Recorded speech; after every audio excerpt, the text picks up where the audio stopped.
আসসালামু আলাইকুম। আশা করি সকলেই ভালো আছেন। প্রিয় চাকরি প্রত্যাশী ভাই ও বোনেরা, আজকের ভিডিওতে আমি আপনাদেরকে মানিকগঞ্জ পল্লী বিদ্যুতের একটি নিয়োগ সার্কুলার প্রকাশ করা হয়েছে। এটি নিয়ে আপনাদেরকে বিস্তারিত আলোচনা করার চেষ্টা করব। যেহেতু আবেদনের আর মাত্র ৩ থেকে ৪ দিন রয়েছে, এর মধ্যে আপনাদেরকে আবেদনটা করতে হবে। এবং এটি কিন্তু অনলাইনের মাধ্যমে আবেদন, সহজে আবেদনটা করতে পারবেন। এই বিষয়টা আমি আপনাদেরকে দেখায় দেব। তো সম্পূর্ণ ভিডিওটা আপনাদেরকে শেষ পর্যন্ত দেখার জন্য অনুরোধ করা হইলো। তাহলে আপনারা সকল ধরনের তথ্য জানতে পারবেন। আরেকটা বিষয় আপনাদেরকে বলে রাখি, আপনারা আমাদের চ্যানেলে যারা নতুন আছেন অবশ্যই সাবস্ক্রাইব করে রাখবেন। আমরা বাংলাদেশের সরকারি সকল নিয়োগ সার্কুলারগুলো কিন্তু এখানে আপলোড দিয়ে থাকি। যে যেখান থেকে দেখতেছেন অবশ্যই আমাদের সঙ্গে যুক্ত থাকবেন, তাহলে পরবর্তীতে নিয়োগ সার্কুলারগুলো আপনি সহজেই জানতে পারবেন। মানিকগঞ্জ পল্লী বিদ্যুতের নিয়োগ সার্কুলার। মানিকগঞ্জ পল্লী বিদ্যুতের সমিতির নিম্নবর্ণিত ডাটা এন্ট্রি অপারেটরের নিয়োগ দেওয়া হবে।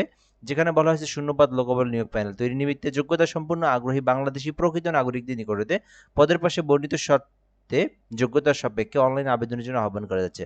অর্থাৎ এটি হচ্ছে মানিকগঞ্জ পল্লী বিদ্যুৎ নিয়োগ সার্কুলার, যেখানে নিয়োগ দেওয়া হবে ডাটা এন্ট্রি অপারেটর। এখানে বলা হয়েছে যে বাংলাদেশের যে কোনো জেলার যে কোনো নাগরিক, অর্থাৎ সকল জেলার জন্য কিন্তু এই নিয়োগ সার্কুলারটি, এবং এটি কিন্তু অনলাইনের মাধ্যমে আবেদন করতে হবে।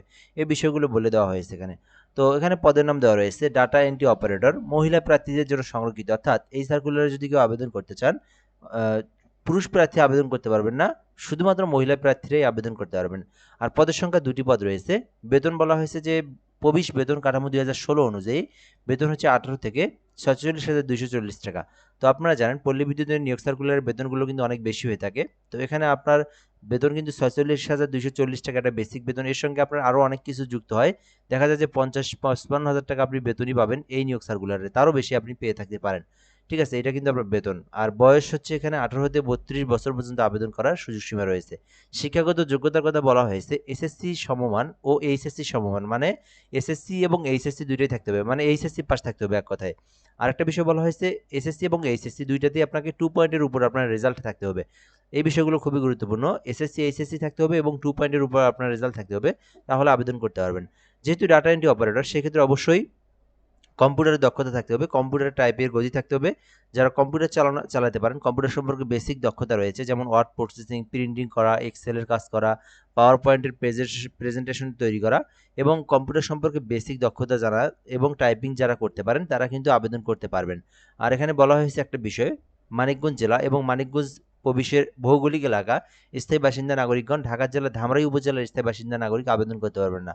আপনাদেরকে আরও একটা বিষয় বলে রাখি, এটা বাংলাদেশের সকল জেলার পল্লী বিদ্যুতের নিয়োগ সার্কুলারের ক্ষেত্রে যে স্থানে পল্লী বিদ্যুৎ, ওই সমিতির আশেপাশের ২-১টা উপজেলা কিন্তু আবেদন করতে পারে না। যেহেতু এটা মানিকগঞ্জ জেলার নিয়োগ সার্কুলার, সেই ক্ষেত্রে মানিকগঞ্জ জেলা এবং মানিকগঞ্জ জেলার পাশেই ঢাকার ধামরাই, সেই ধামরাইয়ের প্রার্থীরাও কিন্তু আবেদন করতে পারবেন না। বাকি ৬৪ জেলার যে কোনো প্রার্থীরা আবেদন করতে পারবেন। আর এটাতে শুধু কিন্তু মহিলাই নিয়োগ দেওয়া হবে। শুধুমাত্র মহিলা প্রার্থী যারা এইচএসসি পাস করেছেন আবেদন করতে পারবেন। আবেদন করতে ১৮ হতে ৩২ বছর পর্যন্ত সময়সীমা রয়েছে। এর মধ্যে আবেদন করতে হবে, এবং এখানে আবেদনের প্রসেসটা বলে দেওয়া হয়েছে কিভাবে কি করবেন। যারা এই ওয়েবসাইট সম্পর্কে ভিজিট করতে চান, এটা এই যে পিবিএস মানিকগঞ্জ গভ.বিডি, এটা লিখে আপনারা অনলাইনে সার্চ করলেই পেয়ে যাবেন। আর আবেদন করতে চাইলে pbsmnkteletalk.com.bd এই লিঙ্কটা দেখতে পারতেছেন। এই লিঙ্কের মধ্যে প্রবেশ করে আপনাকে আবেদন করতে হবে। এই লিঙ্কের মধ্যে প্রবেশ করলে আপনার সামনে একটা ওয়েবসাইট চলে আসবে। সো ওই ওয়েবসাইটে প্রবেশ করে আপনার সকল তথ্য দিয়ে আবেদনটা করতে হবে, এবং এটি করার প্রসেসটা বলে দেওয়া হচ্ছে আপনাদেরকে। তো যখন আপনি প্রবেশ করবেন, আমি আপনাদেরকে একটু দেখাই। এই যে যখন মানিকগঞ্জ পল্লী বিদ্যুতের ওয়েবসাইটে প্রবেশ করবেন, দেন এখানে click to here apply online click করবেন। নেক্সট অপশনে ক্লিক করে আপনি ডাটা এন্ট্রির উপর ক্লিক দিয়ে আপনার সকল পার্সোনাল তথ্যগুলো পূরণ করতে হবে। এরপরে আপনার ঠিকানার তথ্য, এডুকেশনাল কোয়ালিফিকেশন, সর্বশেষ ছবি, স্বাক্ষর দিয়ে আপনাকে আবেদনটা সাবমিট দিতে হবে। এরপরে বিষয়গুলো হচ্ছে আপনাকে কি করতে হবে আমি বলে দিচ্ছি। তো লিঙ্কে প্রবেশ করে সকল তথ্য জমা দেওয়ার পরে আপনাদেরকে কিন্তু ছবি এবং স্বাক্ষর দেওয়ার পরে সরকারি ফি পেইড করতে হবে। সরকারি ফি কত টাকা সেটাও বলে দেওয়া হচ্ছে, এখানে দেওয়া রয়েছে। যেহেতু ডাটা এন্ট্রি অপারেটর, সেক্ষেত্রে ১১২ টাকা জমা দিতে হবে। ১১২ টাকা সরকারি ফি এখানে দেওয়া আপনাকে, মানে দিতে হবে আর কি আবেদনের পর। এবং এটি দেওয়ার প্রসেসটা হচ্ছে PBSMNK স্পেস ইউজার আইডি দিতে হবে, 16342 নাম্বার সেন্ড করে দিতে হবে। তো এরপরে আপনাকে একটা এসএমএস দেওয়া হবে। পরবর্তীতে আপনারা ইয়েস পিন লিখে 16342 নাম্বারে সেন্ড করলে আপনার আবেদনের পেমেন্টটা কিন্তু সাকসেসফুলি সম্পূর্ণ হয়ে যাবে। তো এই ছিল মূলত বিষয়। যারা আবেদন করতে চাচ্ছেন, মহিলা প্রার্থী যারা রয়েছেন, পল্লী বিদ্যুতে জব করার ইচ্ছে থাকলে আপনারা এই সার্কুলারে আবেদন করতে পারেন, যেটা কিন্তু বর্তমানে চলমান রয়েছে। ভিডিওটা এ পর্যন্তই। ধন্যবাদ। এই নিয়োগ সার্কুলার সম্পর্কে আরও কোনো কিছু জানার থাকলে কমেন্ট করে বলতে পারেন, আমরা রিপ্লাই দিয়ে জানিয়ে দেবো ইনশাআল্লাহ। ভালো থাকবেন। আসসালামু আলাইকুম।